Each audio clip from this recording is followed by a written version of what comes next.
So hello fellow Earthlings. This is Earthling 6455463728 and traditional family values. Which tradition? Which era? I hear from time to time from different people that if society would just get back to traditional family values, then everything would be okay. If different groups of people would just go back to traditional family of husband and wife and kids and whatever, instead of getting divorced or not getting married at all, for example. But of course, the thing is that when people talk about those traditional values, and many times and in many places in the world, at least in the English-speaking world, they're talking about Christian values. And aside from Christian values, they're probably talking about current Christian values.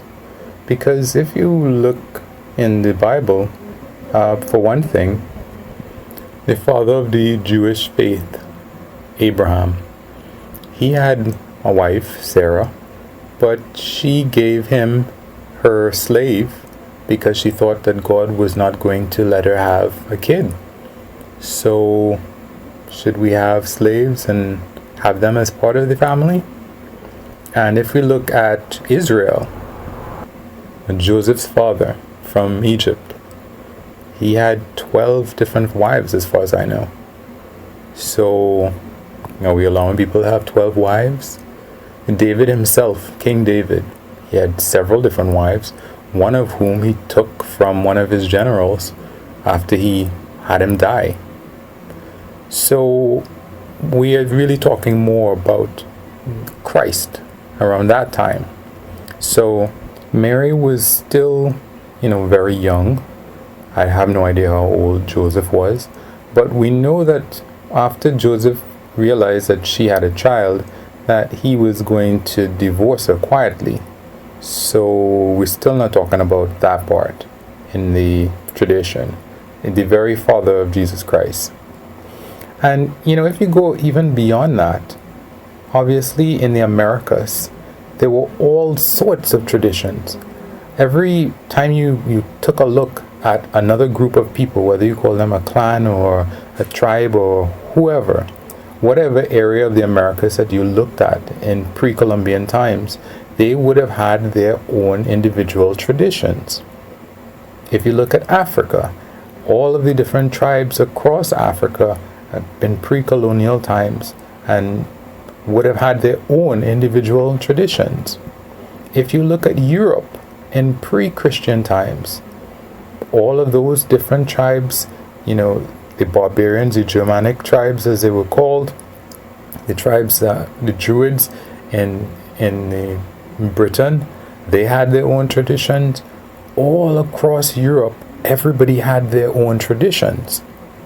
So once Christianity and to a degree Islam, and even in Islam, some ideas of Islam or some practicing groups have that a man can have like 4 wives, and not only can he have 4 wives, he can divorce them just by saying, I divorce thee, I divorce thee, I divorce thee.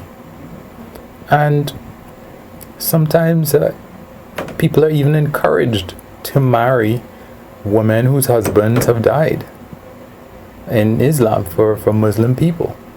So this idea that once we get back to how things were, really it just means once we submit to this religion's, Christianity's idea of what we should do presently is the traditional family values that we're talking about, right?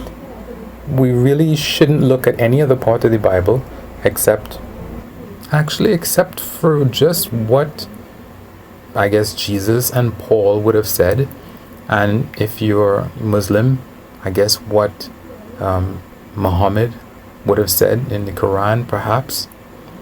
But what's the result of these traditional family values? When did these values result in like persistent, consistent, stable kingdoms, or just even areas of the world? You can say, okay, they had like 50 years of stability because most of the people there were following traditional values. That's really what gets me, is that all of these different traditions all over the world before Christianity, people lived and died and had kids, and they warred, and some of them became rich and some of them remained poor, and they did all of that without having to resort to a central idea of what traditional family values were. All of these people had, you can say, an equal chance at having good lives, no matter what their traditions were.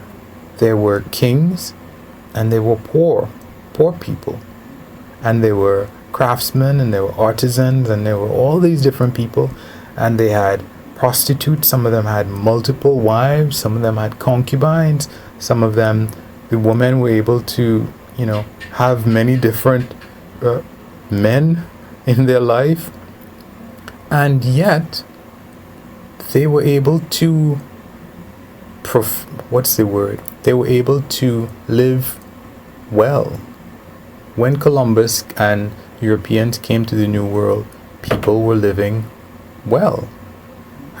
They were happy, they were doing their own thing, and they were living according to their own values. When the Romans conquered different parts of Europe, the people there were living well and they were happy according to what their traditional values were, which would have changed over periods of time as well. So I'm wondering, why is it that, and I know that this has nothing to do, the appeal to family values and traditional values has nothing to do with logic. It has nothing to do with, let's deconstruct this and really see which one of these many different traditions throughout all of time really resulted in the best system. It has nothing to do with that. I know, and I know that if someone who believes in this single traditional family values system that we often hear, I know that there's no convincing that person that there never was a time when that resulted in a utopia. Even when they were young, there were people who were in that traditional system who had awful lives, and there were people who were outside of that traditional system and had fantastic, happy lives. And there's never been a study that will say definitively that this is better than this other thing. What studies have said is that yes, in a home where a mother and a father are present, the children are less likely to live in poverty. But that doesn't mean that that's causation. It can simply be correlation, for one thing, especially if the world is skewed to accepting that type of system. They see a man and a woman and they say, let's hire that guy. They see a woman who needs to have a job in order to take care of her kids, and because she's not married, people in that system, they don't want to support her, or they don't want to have her around, or they don't want to even give her a job or an opportunity because she has children. or any other type of non-traditional system, they might look down on it. It would not necessarily be because that system is actually better, but it could simply be that that system is what the society supports. And one of the things that we find is that people who are wealthy tend to be able to stick out these marriages much better than people who do not have as much means. Because of course with enough money you can buy a big enough house, so you never need to see your spouse. You never need to have to complain about bathrooms that you're using or how they spend their money, or even if they spend time with you, because you can amuse yourself doing so many other things. It is really, really difficult for me to hear this unproven, untested supposed solution to all of the problems that people have, which is go back to this tradition that basically steamrolled all other traditions that it found. I don't know how it's the best. It's just the biggest bully of a system, it seems.